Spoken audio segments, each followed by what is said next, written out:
Hi, my name is Ashish, and in this video we'll see how to determine a default endpoint for an Azure AI service account. It can be a single service account, it can be viewing an endpoint for a multi-service account. So I'll just quickly log on to the portal and take it from there. Alright, I am logged on to the portal. And if you would click on the resource group, like I have done this one, in which I've created my services.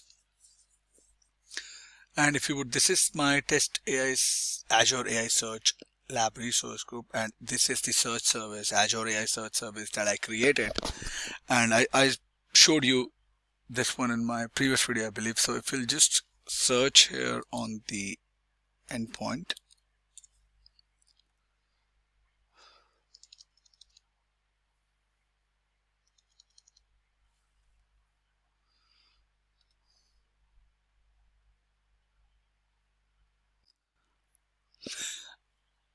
I apologize, I was looking at the Azure AI Search service, but I should have looked at the Azure AI Services multi-service account, right? And if you would click here, keys and endpoint, you would see I have this endpoint here for this Azure AI multi-services account. And same way, let's say you go to your the Azure multi-services account again.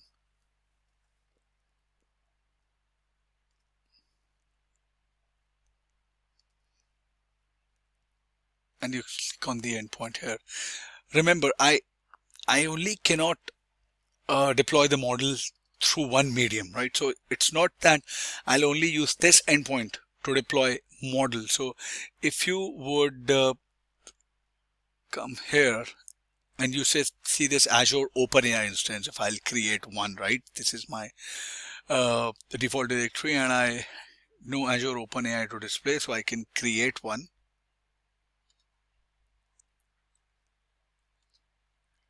From here,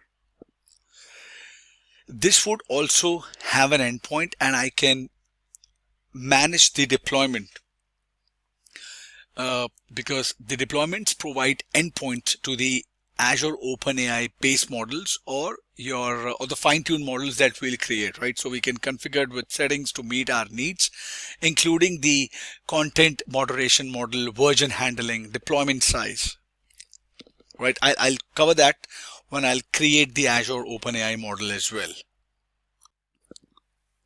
So the conclusion is that the endpoint that you see here in an Azure AI Services multi-service account is a URL that serves as the gateway for accessing multiple Azure AI services. It is used to authenticate and connect applications to the services, allowing them to interact with the AI capabilities provided by Azure. The endpoint is typically formatted as an HTTPS URL, and is essential for enabling services like REST, APIs, SDKs, and other integration methods. It is crucial to store the endpoint securely, often using Azure Key Vault for production environments to protect the sensitive information.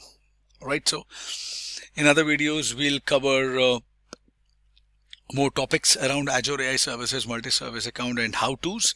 I hope this video was informative for all of you. If you have any further queries, please mention them in the comment section, and I'll see you guys in the next video. Thank you. Have a good day.